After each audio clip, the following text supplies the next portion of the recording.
everybody, and welcome to Wine Library TV. I am your host, Gary Vaynerchuk, and this, my friends, is the Thunder Show, aka the internet's most passionate wine program. And today we have a guest. It's a great story of how he got here. Ma, you're a little bit over to the right. Is it because we're over a little to the right? That's a little weird for me. Believe it or not, just that little shift has made it a little awkward. You're still catching all this stuff over here, especially this. And a lot of things to talk about. One, the first guest ever who's not going to drink wine with me. Awkward. New record. New record, yes, one. Also, really excited about making an announcement. We are taking Wine Library TV to the road. We are going to New York City for an entire week, August 24th to the 28th. Mott, link it up. New York City week. It's going to be intense. We're going to be on street level with windows that allow people. It's going to be a little Today Show-esque. Very excited about this. If you're considering to come to New York at all, this will be the week. Mott, the link up, please.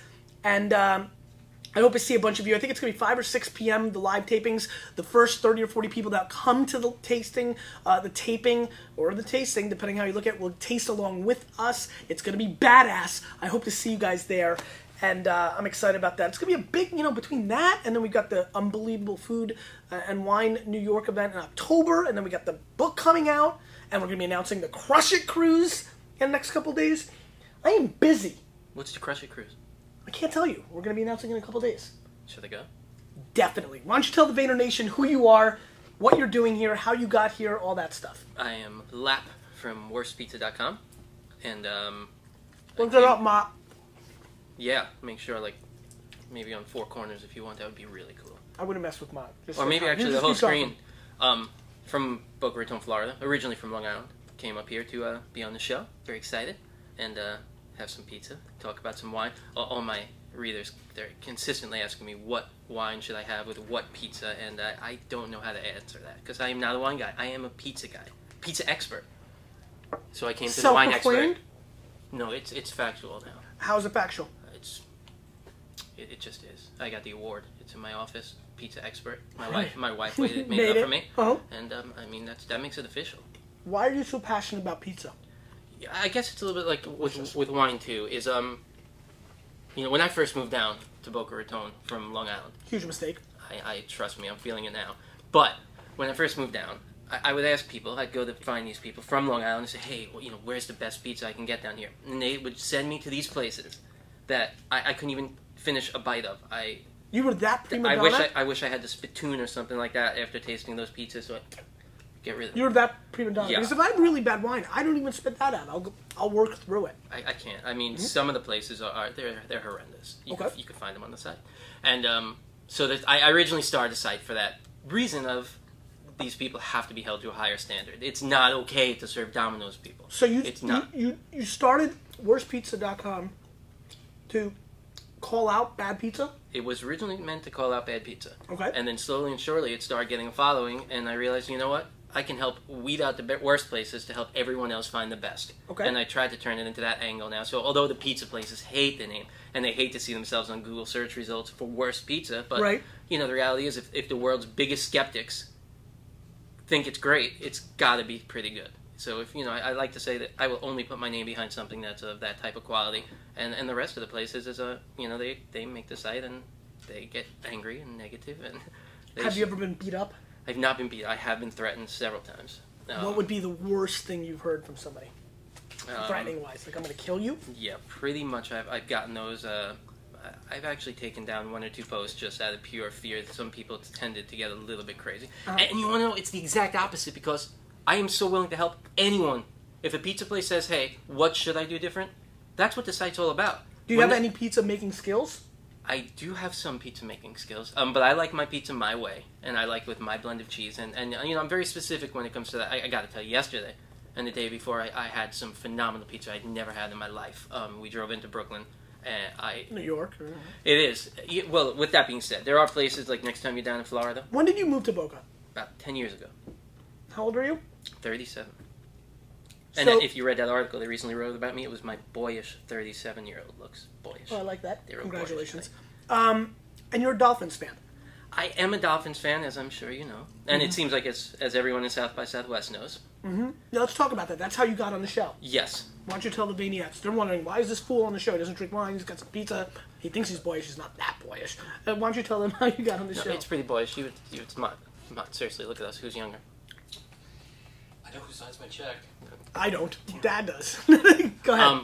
But yeah, now that we've taken your quarterback.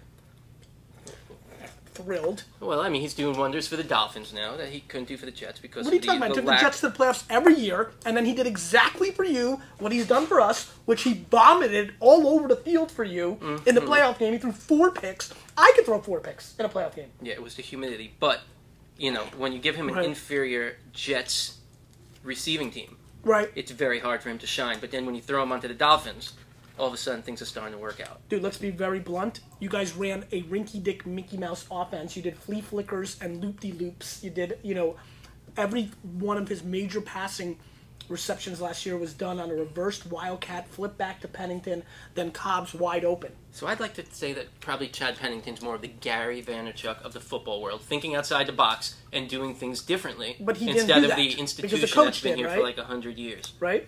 I mean, he didn't do Well, that. we don't know. I mean, we should Well, probably we do get know. Chad. We should get We Chad do on the know. show You with got us. it because I know more about your football team than you. You probably do. I know I do. It's too hot for me to go and watch. You brought in an assistant coach that came from Arkansas where they ran the Wildcat, right? And that's why you guys ran it. He's a Dolphin fan at heart. Please. He's just... All right. Wine. Oh, comments. I read. I care about my fans, so I read the comments on the show. You should do it. It's a good move. Yeah, we're gonna start video. Emily Janhez says, to the question of the day of what's underrated. I think wine sales reps are underrated. I'm a sales rep for a small wholesaler in Hilton Head, South Carolina, where the vast majority of customers want big names. Some days I feel like no one gets it. Agreed. Thus, Emily should start a show as well. Let's all do it. Hollis D says, you had a tongue twisted today, Gary. You had a tongue twisted today. No, that's what it says. Made me giggle. Good show. Thank you, Hollis. Question of the day. I thought this was a good one. Butchers. The art of butchery is fading, and all we can get is a mass-produced supermarket garbage for the most part. Good butchers are tricky to find. Come on, I like that one. Pretty cool, right? Dogbert says, great show, Gary. I have to say, and I'm a bit ashamed to do so, after numerous recommendations to watch by a friend of mine, I have finally had the chance to sit down and do so. I started off by watching the Gretzky interview, great job, by the way, and then checked out today's show. At any rate, while I agree with the previous comments in response to the question today that stay-at-home moms are underrated, agreed. I would also have to say that Canadian wines are extremely underrated, especially those from Niagara and Ontario. Thank you, Dogbert. Kahuna says, Fatboy Slim is underrated. And finally, Gotcha says, underrated, the White Sox. Overrated, the Cubs. I'll just leave it at that, because there's no need to get silly. All right, we have wines that I think go with pizza. We brought the pizza man on, we brought pizza, and now we need to talk about vino that pairs with it. Now, clearly you're going to think red wine. I get it. Chianti, all that kind of jazz. But I'm going to throw you for a little bit of a loop today. We've got 3 different wines. And the first wine, Mott, if you want to know what it is the Shaya 2008 Verdejo from Spain. This wine rolls in at $13 US. It's from Rueda. And I got to tell you that I think Verdejo is underrated. This wine is 13 bones. Some really interesting things about Verdejo. It comes from North Africa. Its origins are from North Africa. How's it Spanish wine? But, the grape, in the 1300s, it tracks back to North Africa. I don't know, I'm just enjoying myself. And I find that fascinating. Which can also be Sicily. Yes. We don't know. You just don't know. Probably how it got there. What's really fascinating about this varietal is it's picking up a lot of steam. There's a lot more people starting to drink this varietal. It's a grape varietal that you pick at night. That you want a little cooler, high acid, great value. I mean, $13. So I'm excited to see what this brings to the table. It's clear. You want to sniff it? It smells like alcohol.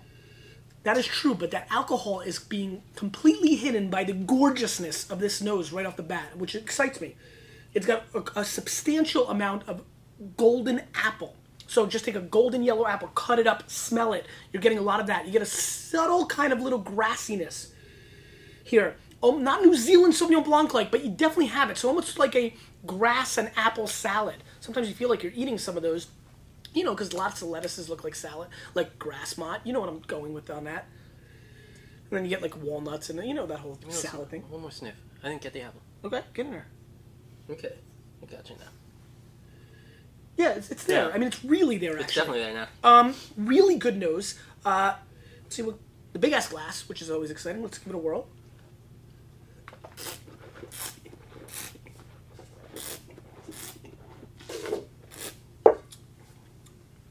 Good acidity. Really good richness. Also an outrageous amount of kiwi on the back of the palate, which I think is quite fascinating. A little more tropical on the palate than I expected. As a matter of fact, let's call a spade a spade. While drinking this, I thought about Capri Sun. Do you remember those? Yes. They were delicious. Did you drink the crap out of them? And it looks like that. A little bit. I would drink those, right? I mean, I would drink like 7 of And them. you blow up the thing and then the water. Pop it. Right. So a little bit like Capri Sun, almost like, you know, kiwi. The golden apple thing is now actually coming across more. There's more pear. Very, very flavorful. As a matter of fact, I really liked the 2 gobbies that we had the other day. But if push came to shove, I think I'd drink this over both of them. And thus, I've got to score this wine 91 points. This is fantastic. This is a really, really good Verdejo. I've actually was kind of scared, you know, I'm so high on this varietal. And we only have 1 today. And it could have stunk. And 3 or 4, I would probably say the last 6 Verdejos I've had have been somewhat disappointing. But this Shia really brings the thunder. Little side note, Shia is my great-grandfather's name. So that's kind of cool.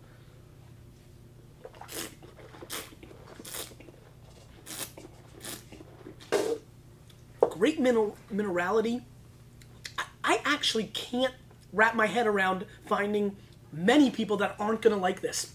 If you like acidity, I'll give you a great one. If you are a Loire Valley white wine fan, if you drink Sancerre, but needed just a hint, like, just a hint more fruit, almost like a bottle of, if it was like a bottle of, you know, Sancerre, and you had some New Zealand Sauvignon Blanc, and you poured that much in, that's what this tastes like. I think it's fantastic. At the price point, I think it's a ripping steal. I mean, like, rip your face off. Kind of a steal, and I think people should absolutely positively go out and find it. Pretty good start. All right, let's move on. We're going Italiano. So, a lot of people do ask you about the wine and... Ma, can you give me a glass? We'll let Lap... Sniff? Yeah, we'll let Lap sniff. I don't want to have him here empty-handed. Ma, can you zoom in, please? You know, I get not only that, I get the pizza places also ask me what wine should we serve with the Sicilian pizza? What wine should we serve with the regular pizza? I like that. I'm not sure. They tell me the white wine tastes, We can send 'em- Pinot we Grigio can tastes send 'em our delicious way. with a white pizza. Yeah, no, I get it. So, this little character right here, Il Manico Montepulciano, 2007, comes in at $13 US. Has a great little package. That's the same price as the Shea. Yeah, same price. Really interesting kind of artistic package, which I'm pretty... Yeah, it looks like the pizza box, right? Yeah, it doesn't look super different than the pizza box. Nice little package, 13 bones, Montepulciano. Let's see what this little wine's got for us. You know, great little, Montepulciano, just easy drinking from Abruzzo. Just easy drinking red wines that are always fun and light. What are you getting on the nose? Stick your nose totally in there. Don't be scared. There you go. I'm getting wine. Okay, that's a very honest and fair answer, and that's what we want. We want authenticity. I'm getting disaster. What I'm really getting with this wine is just an awkwardness, some light berry flavors, but it also has a little bit of a rusty nail component that I don't like so much. It's got an awkward nose, not showing a lot of depth. Smells it is like young. Manischewitz. You think so? Yeah, It's not as sweet as maybe Manischewitz comes across. Manischewitz got more of that like blackberry juice thing going. But you may, for you it does, and I respect that, as I would respect anybody's comments about wine at any time. Let's give it a whirl.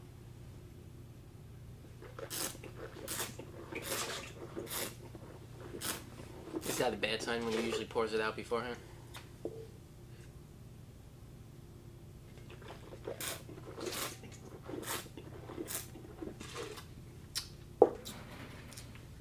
Mom, what's that saying? Like, I don't know, like the bark doesn't match the bite, or this doesn't match. I don't know. The carpet doesn't match the drapes. That's right. That's what it is. That's a very good point. This is an example of where it does. Not only does the nose suck, but this wine is terrible. It is extremely thin, my opinion, extremely thin, very, very forgettable. As a matter of fact, I forgot about this wine. Let's move on. Like this crust? That's terrible. Is it? Look at that. That's so undercooked. Good point. Let's rinse. I mean, that last wine was atrocious. Just very thin. Reminds me of every $4, every like $4 or $5. I mean, virtually every $2 Chuck red wine besides the Beaujolais I had on the show that one time that I've had is considerably better than this wine at $13. I don't like it. It's disjointed. It's thin. It's hollow. It's a space cadet. You know what I mean? Sorry. I just don't like it. I'm going to score the wine 52 points. I hated it. Me too. I'm with him. It's really one of the more difficult efforts that have been on the show. And finally, hopefully this red steps up. This is the Hewitson Miss Harry 2005, 55 Grenache, 33 Shiraz, 12 Mourvèdre. This wine is $18 US and is rated 90 points by Robert Parker Jr. That's Robert Parker, but it's Robert Parker Jr. A little bit of a lighter color component. Let's give it a sniffy sniff. I think it smells much better than the other one. Yeah, it's a totally different thing, isn't it? It actually smells a little bit like cream of mushroom soup. Out of all the things, that's probably not what I would have said. Yeah, it's got the soup brothy. You're right. It's not. It's maybe cauliflower soup. It reminds me of a soup that I like, which is cauliflower and cream of mushroom. Very soupy, kind of. A little bit of like a meatiness to it as well. A little bit of like a gaminess on the nose. Some red strawberries coming through as well. Pretty interesting. Let's give it a whirl. I have a reviewer on my site named Mallory Cauliflower. That's her last name, Cauliflower. Very interesting. Grapefruit. The initial attack is very intense. I like it. It's bright. It's a little bit subtle and one-dimensional, but that's fine because the dimension is delishka, right? It's kind of a nice little flavor profile. I'm gonna try it with some pizza. Did you bite that? I did. I'm not scared. You should be.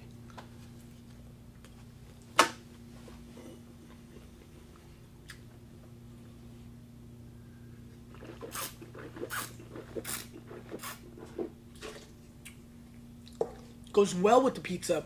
Try that slice too. Because you got. Let me show everybody at home how I eat pizza. This one appears to be brick oven, based Okay. on the way.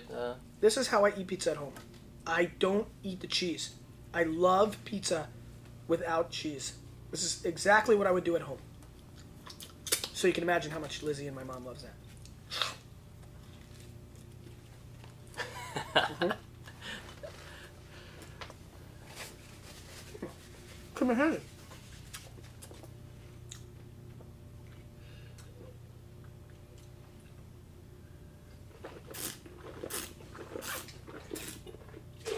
Does that same wine taste different with two different style pizzas? It does. And there's no cheese, so there's more fat on the last one.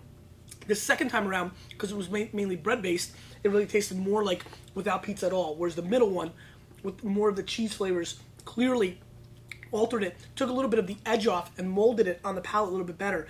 The wine is pretty good. There's a nice strawberry component to this wine. I don't love it. It's not like, oh my god, this is it. This is it. It's not that. But this is a solid 88 plus point wine that at $18, probably pushing the excitement level for me. I'd probably go against it to recommend it. But definitely if you see it on a list, you want something that's a little more drinkable, it's an 05, it's polished, it's got a little more, kind of calmness to it. It's definitely something that I wouldn't be scared to tell people to go out and try. So out of all three, number one is your best pick for pizza? Yes, the white wine, the Shia white. There you have it, people. So anyone who asks me, what wine should I have in my pizza? Shia. We're going with Shia. Verdejo. I'm sure that's exactly what everybody thought would happen. All right, Lap, question of the day. Well, first, this is yours to keep. This is courtesy of For me? the pizzabutler.com. Thank you. They Very make nice. it for restaurants to try and save table space. I think it's a really cute invention. I also left you some little business card holders like that too. Very nice, thank you. And then I really just want to thank. Today we're launching the new worstpizza.com. Thanks to you New design. for having Great. me on the show. The guys at done21.com, DONE21.com, have come together and actually made a beautiful design. Raphael Caixeta. Wow. Raphael Caixeta, RAPHAELCAIXETA.com. He went ahead and coded it for me in a couple of days, even though it was supposed to be done about a week ago. But that's the problem with coders, right? Mm-hmm. That's always the problem with coders. Always. They did a great job for me, and I'm so thankful that actually by you giving me the opportunity to be here, that gave me the opportunity to have them come ahead and want to display their work for me. So they exchanged the fact that you were going to be able to plug them here to do it. Absolutely. So basically, you sucked the goodness out of me, used it for yourself to get the stuff you needed. Yeah. Sounds exactly like a Dolphins fan. I'm just saying. Well, yeah. I'm just saying. But it was awesome, because once I put it out here I was coming, you should see. That's why I got all those goodies for you. People just started dropping off stuff saying, hey, if you're going to be there, go ahead, give it to him, give it to him. That's because Mott's a celebrity and people want to be associated. You know what, Mott? I didn't know who you were behind the scenes, but I gotta say. Have you seen what's going on here today? I'm a puppet. Mott just tells me what to do, and Really? I just do I it. didn't know. You're constantly talking about Mott, but I didn't realize all the things he's doing behind the scenes, behind that camera. Fired the question of the day. My question of the day for you, primarily, well, it's about the wine, of course, is What? what I'm like, is "Me?" what is the cheapest wine that you've had, Pinot Grigio style, that you can say, for the price, is by far the best? What is the least expensive Pinot Grigio styled wine? I would say that the best values in the world across the board right now for that style are South African Chenin Blancs. Anyone in particular? Rats, R-A-A-T-S, I thought was very good. It's like $6. $6. Do you have it down there? I don't know. We'll have to check. Probably not, actually. This was a little while ago. Because that seems to be, it seems like the Pinot Grigio seems to go very well with a white pizza. So if you're having a white pizza style, primarily, especially some of these places in Brooklyn, or one with the clams on top, it seems Love Pinot clams. Grigio is the play? wine of choice. I'll ask a question today as well, if you don't mind. Of course. What topping? You! Thanks for being on the show. Appreciate it, my man. Thank you for having me, Gary. With a little bit of me, we are changing